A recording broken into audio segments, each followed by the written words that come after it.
بسم اللہ الرحمن اللہم صلی علی سیدنا و مولانا محمد النبی الامی والہ وصحبہ بارک وسلم صلاۃ و سلام علیک یا رسول اللہ۔ بسم اللہ الرحمن الرحیم۔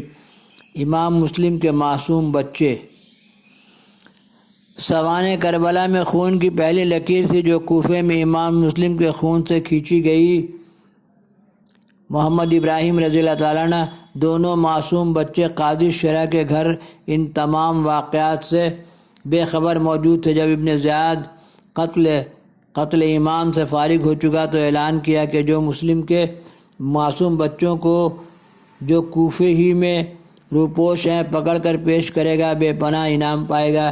قاضی شرح یہ اعلان سن کر سخت پریشان ہوا، جس کی آنکھوں میں آنسو بھر آئے۔ بچے یہ حالت دیکھ کر گھبرا گئے اور قاضی شرح نے کہا، آپ کیوں رو رہے ہیں؟ ہم کہیں یتیم تو نہیں ہو گئے؟ کیا کوفے میں ہمارا کوئی نہیں رہا؟ کیا والد ہمیں بے سہارا چھوڑ کر چلے گئے؟ قاضی نے دونوں بچوں کو سینے سے لگایا اور کہا، صاحبزادے، یہ وقت آؤ فقہ کا نہیں، ابن زیاد کے سپاہی تمہاری تلاش کر رہے ہیں، کہیں تمہاری آواز سن کر ادھر نہ آ نکلیں۔ صبح ایک قافلہ دروازہ عراقین سے مدینہ منورہ جا رہا ہے، اس کے ساتھ تمہیں کر دیتا ہوں، اللہ کو منظور ہوا تو مدینہ طیبہ پہنچ جاؤ گے۔ قاضی شرح نے اپنے بیٹے اسد کو بلا کے کہا، جاؤ ان دونوں کو صاحبزادوں کو بحفاظت قافلہ کے ساتھ ملا دو۔ اسد دروازہ عراقین پر آیا تو دیکھا کہ قافلہ جا چکا تھا، دور گرد نظر آ رہی تھی۔ اسد نے کہا، جلدی کرو، دوڑ کر قافلے سے مل جاؤ۔ دونوں بچے دوڑے مگر قافلہ دور نکل گیا تو نوکیلے پتھروں نے پاؤں زخمی کر دیے، بھوکے پیاسے بھاگے چلے جا رہے ہیں۔ پھول سی نازک تلیاں رنگین ہو گئیں، تمام دن دوڑتے رہے، رات ہو گئی۔ بڑے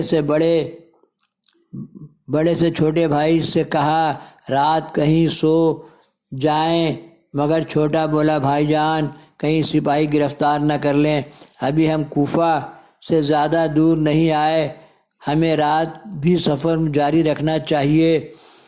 رات کی سیاہی گہری ہوتی چلی گئی، پتا ہلتا ہے تو ڈر جاتے ہیں، جنگل بیابانوں کو طے کرتے چلے گئے۔ صبح ہونے کو تھی تو کہنے لگے کہ ہم یقیناً کوفہ سے کہیں دور نکل آئے ہوں گے، مگر پو پھٹی تو دیکھا کہ کوفے کے مکانات سامنے تھے۔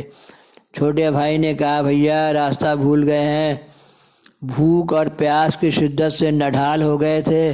چمنستان نبوی کے مہکتے پھول مرجھا رہے تھے، کہیں چھپنے کا ارادہ ہی کر رہے تھے کہ ایک ظالم سپاہی نے دیکھ لیا۔ دونوں لال ابن زیاد کے دربار میں سہمے کھڑے ہیں۔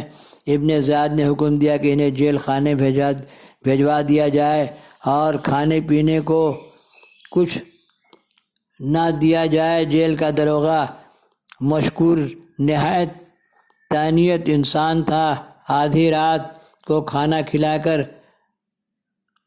قدسیہ کی راہ کی طرف لے گیا اور اپنی انگوٹھی دے کر کہا کہ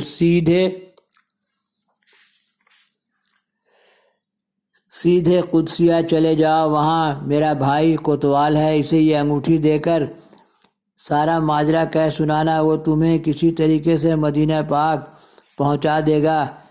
یہاں مجھے پر جو گزرے گی میں سہ لوں گا، مگر ناخن تدبیر گرہ تقدیر کے کھولنے سے عاجز ہے۔ قدرت کو کچھ اور ہی منظور تھا۔ بچے تمام رات دوڑتے رہے، صبح ہوئی تو پھر کوفہ کے بازار نظر آ رہے تھے، پاؤں میں چھالے پڑ گئے۔ مظلومیت کی انتہا ہے، دشمن کا ملک ہے، ذرہ ذرہ خون کا پیاسا ہے، کوئی سہارا نہیں، آسمان راہ حق، بود گر خوں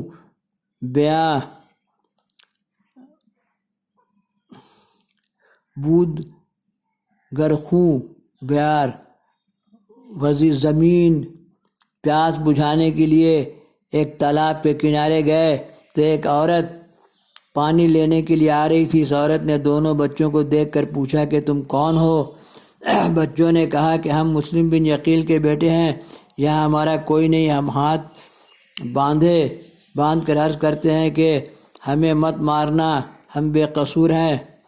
پارٹ 13۔ اللہم صلی علی سیدنا و مولانا محمد النبی الامی وآلہ و اصحابہ بارک وسلم صلاۃ و سلام۔ میرے ساتھ پڑھنا سیکھیے۔